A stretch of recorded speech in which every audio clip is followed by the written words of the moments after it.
Hello everyone, welcome to success with Rai academy. 25 मार्च 2021 के दैनिक जागरण के राष्ट्रीय संस्करण को आज के इस वीडियो में हम डिस्कस करेंगे। तो चलिए वीडियो को शुरू करते हैं। सबसे पहले हमारी नेशनल न्यूज़ है कि देश में कोरोना वायरस का मिला डबल म्यूटेंट वेरिएंट। पंजाब और महाराष्ट्र समेत कुछ राज्यों में बढ़ते मामलों के बीच देश में सामने आए कोरोना के नए डबल म्यूटेंट वेरिएंट ने सरकार की चिंता को और बढ़ा दिया है। हालांकि केंद्रीय स्वास्थ्य मंत्रालय ने स्पष्ट किया है कि अभी इसकी पुष्टि नहीं हुई है कि इन्हीं वेरिएंट की वजह से कुछ राज्यों में संक्रमण के मामलों में उछाल आया है। राष्ट्रीय रोग नियंत्रण केंद्र के निदेशक एस.के. सिंह ने बताया कि दिल्ली, महाराष्ट्र और कुछ अन्य राज्यों एवं केंद्र शासित प्रदेशों में डबल म्यूटेंट वेरिएंट समेत कोरोना वायरस के कुछ अन्य वेरिएंट ऑफ कन्फर्न्स पाए गए हैं। इनकी स्थिति में आगे के विश्लेषण के लिए जीनोमिक सीक्वेंसिंग और महामारी विज्ञान का अध्ययन जारी है। Indian source COV2 consortium on genomics द्वारा इसकी जीनोमिक सीक्वेंस की जा रही है। जीनोमिक सीक्वेंसिंग किसी जीव के पूरे जेनेटिक कोड का खाका तैयार करने की जांच की प्रक्रिया है। सिंह ने बताया कि अभी तक ऐसा कुछ नहीं मिला है जिससे यह साबित होता है कि देश के कुछ राज्यों में संक्रमण के मामलों में आए उछाल की वजह डबल म्यूटेंट वेरिएंट या अन्य दूसरे वेरिएंट हैं। उन्होंने कहा कि मामले बढ़ने के कई कारण हो सकते हैं जिसको लेकर अध्ययन किया जा रहा है। इससे पहले केंद्रीय स्वास्थ्य मंत्रालय ने बताया कि महाराष्ट्र के नमूनों के विश्लेषण में 2020 की तुलना में E484Q और L452R म्यूटेंट के सैंपल कुछ हिस्सों से एकत्र किए जा रहे हैं। नेक्स्ट है कि जस्टिस NV रमन्ना होंगे अगले प्रधान न्यायाधीश। प्रधान न्यायाधीश SA बोबड़े ने सुप्रीम कोर्ट के दूसरे वरिष्ठतम न्यायाधीश NV रमन्ना को अगला प्रधान न्यायाधीश बनाने की सिफारिश की है। परंपरा का निर्वाह करते हुए जस्टिस बोबड़े ने जस्टिस रमन्ना के नाम की सिफारिश का पत्र सरकार को भेजा है। प्रधान न्यायाधीश SA बोबड़े 23 अप्रैल को सेवानिवृत्त होने वाले हैं। सेवानिवृत्त होने के एक महीने पहले प्रधान न्यायाधीश उत्तराधिकारी के नाम की सिफारिश सरकार को भेजते हैं। जस्टिस बोबड़े की संस्तुति अगर सरकार ने स्वीकार कर ली तो जस्टिस रमन्ना भारत के 48वें मुख्य न्यायाधीश होंगे। वैसे परंपरा सुप्रीम कोर्ट के दूसरे वरिष्ठतम न्यायाधीश को ही प्रधान न्यायाधीश नियुक्त किए जाने की है। जस्टिस रमन्ना 24 अप्रैल को प्रधान न्यायाधीश बनेंगे।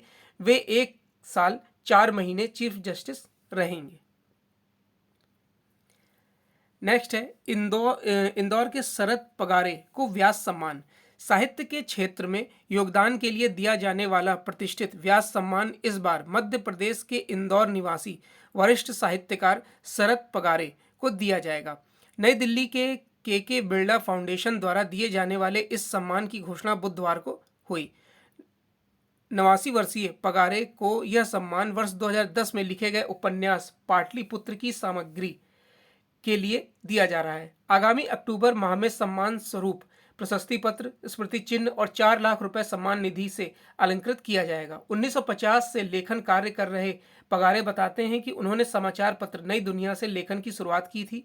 उनके 8 उपन्यास व 10 कहानी संग्रह प्रकाशित हो चुके हैं।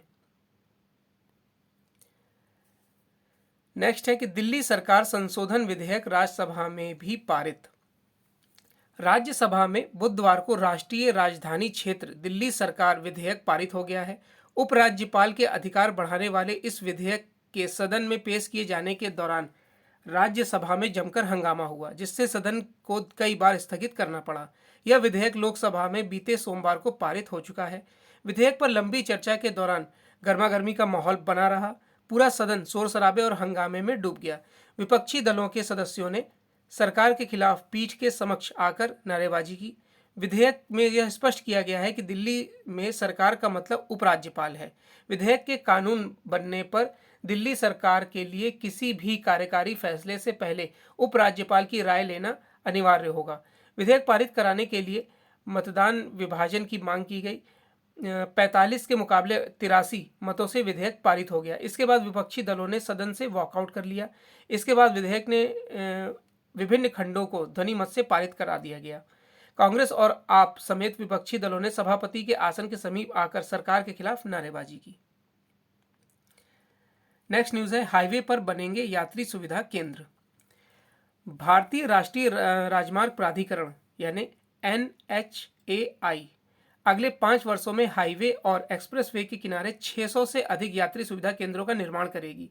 कंपनी ने बुधवार को बताया कि राष्ट्रीय राजमार्ग यानी NHA पर ये विश्व स्तरीय केंद्र हर 30 से 50 किलोमीटर की दूरी पर स्थापित किए जाएंगे। ये केंद्र भविष्य के सभी NH और एक्सप्रेसवे का अनिवार्य हिस्सा होंगे। उन्हें वर्तमान NH और एक्सप्रेसवे के किनारे भी स्थापित किया जाएगा। ये केंद्र कुल मिलाकर 3000 हेक्टेयर से अधिक क्षेत्र में होंगे। NHAI के मुताबिक इन केंद्रों पर पेट्रोल पंप, फूड कोर्ट, दुकानें, बैंक, ATM, नहाने की सुविधा युक्त टॉयलेट, बच्चों के खेलने का स्थान, डॉक्टरों के क्लिनिक और स्थानीय ग्रामीण हाट जैसी सुविधाएं मिलेंगी। ग्रामीण हाट में स्थानीय उत्पादों और हस्तशिल्प की बिक्री को बढ़ावा दिया जाएगा। वर्तमान में NHIA public private partnership model के तहत हाईवे और एक्सप्रेसवे के किनारे सीमित आकार में ऐसे केंद्रों का संचालन कर रही है। हालांकि वहां सुविधाओं को नई परिकल्पना जितना विस्तार नहीं दिया जा सकता है। NHAI के मुताबिक इनमें से बड़े आकार के केंद्रों पर ट्रक चालकों के लिए अलग से ट्रक ब्लॉक का निर्माण किया जाएगा। इन केंद्रों पर बड़े ट्रकों और ट्रेलर की पार्किंग, ट्रक चालकों के लिए ऑटो वर्कशॉप, विश्राम व सोने की व्यवस्था समेत उनके नहाने धोने और खाना पकाने और बढ़ावा देने जैसी सुविधाएं व्यवस्था की जाएगी। नेक्स्ट है एडिटोरियल पेज। एडिटोरियल पेज में पहला आर्टिकल है लोकतंत्र का बदलता व्यवहार, और यह आर्टिकल लिखा है लोक नीति विशेषज्ञ और वर्ल्ड इंटेलेक्चुअल फाउंडेशन के प्रमुख राजेंद्र प्रताप गुप्ता द्वारा। सैकड़ों वर्षों से एक संस्था के रूप में लोकतंत्र सरकार का सबसे बढ़िया स्वरूप रहा है। इसका अर्थ है कि चुने हुए लोग ही शासन के अधिकारी हैं। लोकतंत्र एक ऐसा मॉडल है जहां बहुमत ही तय करता है कि उन पर किसे और कैसा शासन करना चाहिए। अंग्रेजी के डेमोक्रेसी शब्द का उद्भव ग्रीक भाषा से हुआ है। यह 2 शब्दों से मिलकर बना है। पहला डेमोस, जिसका अर्थ है एक विशेष नगर राज्य के भीतर रहने वाले समस्त नागरिक, और दूसरा हिस्सा है क्रेटोस अर्थात सत्ता या शासन। 1863 में तत्कालीन अमेरिकी राष्ट्रपति अब्राहम लिंकन ने पेंसिल्वेनिया में कहा था कि लोकतंत्र जनता के लिए और जनता द्वारा शासन है। तब से यह लोकतंत्र की एक प्रकार से मानक परिभाषा बन गई है। यह उस दौर की बात है जब दुनिया केवल भौतिक रूप से जुड़ी हुई थी। तब नेता या तो अपने कठिन परिश्रम से उभरते स्थापित होते या अपने विचारों के कारण। उनकी कथनी और करनी में कोई भेद नहीं होता था। वे विचारक भी थे। अब दुनिया डिजिटल दौर से गुजर रही है, जहां लोग कई घंटे वर्चुअल संसार में बिताते हैं। यहाँ लोकतंत्र के मूलभूत तत्वों में ही बदलाव आ रहा है। इंटरनेट डिजिटल संसार में लोगों का पीछा करता है, न केवल पूर्वाग्रह से प्रेरित सूचनाओं की बमबारी करता है, बल्कि लोगों की निजी पसंद और नापसंद पर भी पकड़ रखता है। इस बीच यह स्पष्ट दिखता है कि मतदाताओं को प्रभावित करने के लिए किस प्रकार इंटरनेट मीडिया का इस्तेमाल किया गया है। यहाँ तक कि झूठे विमर्श के जरिए अमेरिकी संसद तक पर हमला कराकर लोकतांत्रिक संस्थानों को अस्थिर करने और चुनी हुई सरकार की राह में बाधा उत्पन्न करने की कोशिश की गई है। चूंकि फर्जी बातों को वास्तविकता का चोला पहनाया जा रहा है, तो इसमें मतदाताओं को बरगलाना और प्रतिद्वंदी की छवि को मलिन करना आसान हो जाएगा। इंटरनेट मीडिया का इस्तेमाल ताकतवर तिकड़मियों के पक्ष में चुनावी प्रक्रिया को प्रभावी करने के लिए जारी रहेगा। ऐसे में लोकतंत्र एवं लोकतांत्रिक संस्थानों पर दृष्टि डालने के लिए नए तौर तरीके खोजकर कदम उठाना आवश्यक हो गया है। यह कहना गलत नहीं होगा कि नागरिकों एवं शासन के नज़रिए से इंटरनेट मीडिया लोकतंत्र के जांचे परखे रूप को विरूपित कर रहा है। पहले लोग चुनाव में जीतने के लिए काम को तवज्जो देते थे। वे चुनाव के लिए प्रचार का भी सहारा लेते थे, लेकिन अब यह सब वर्चुअल दुनिया से तय हो रहा है। अक्सर उसमें धारणा, छल प्रपंच और जोड़ तोड़ का सहारा लिया जाता है। वास्तव में चुनाव कल्पित धारणा और झूठे विमर्श पर जनमत संग्रह बन गए हैं। समय के साथ लोकतंत्र एवं इंटरनेट मीडिया के बीच की यह दूरसंधि और गहरी होकर खतरनाक हो गई है। मीडिया को लोकतंत्र का चौथा स्तंभ कहा गया है और अब उसकी जगह इंटरनेट मीडिया ले रहा है। जनता पर इसके व्यापक प्रभाव को देखते हुए मैं उसे मनोवैज्ञानिक मीडिया कहूँगा। कुछ साल पहले एक लिटरेचर फेस्टिवल के दौरान मैंने कहा था कि वह दिन दूर नहीं जब इंटरनेट मीडिया दिग्गज ही न्यूज़ चैनल बन जाएंगे और वक्त के साथ चीज़ें काफ़ी स्पष्ट होती जा रही हैं। हाल में दुनिया के एक दिग्गज अरबपति को मात्र एक ट्वीट के कारण $15 अरब का नुकसान उठाना पड़ा। यदि हम ऐसी बातों के देश पर पड़ने वाले प्रभाव को देखें तो इससे युद्ध तक भड़क सकता है। भविष्य में राष्ट्रों पर इसका और व्यापक प्रभाव होगा। ऐसे में हमें इंटरनेट मीडिया के दौर में लोकतंत्र से जुड़े विमर्श का सांचा बदलना होगा। हमें नए दौर के लोकतंत्र की आवश्यकता है और अब इस पर बहस आवश्यक शुरू होनी चाहिए। नेक्स्ट आर्टिकल है लॉकडाउन के एक साल बाद।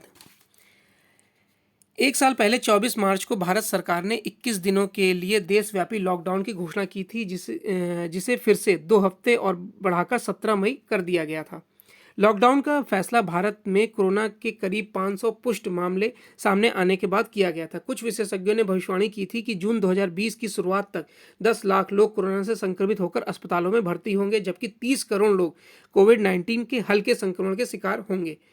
तब इस बात को लेकर कई हलकों में गहरी चिंता जताई गई थी।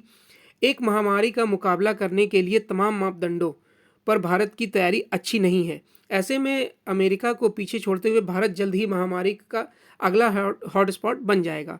आज एक साल बाद यह आकलन करना आसान है कि भारत सरकार ने इस महामारी का मुकाबला करने में कैसा काम किया है।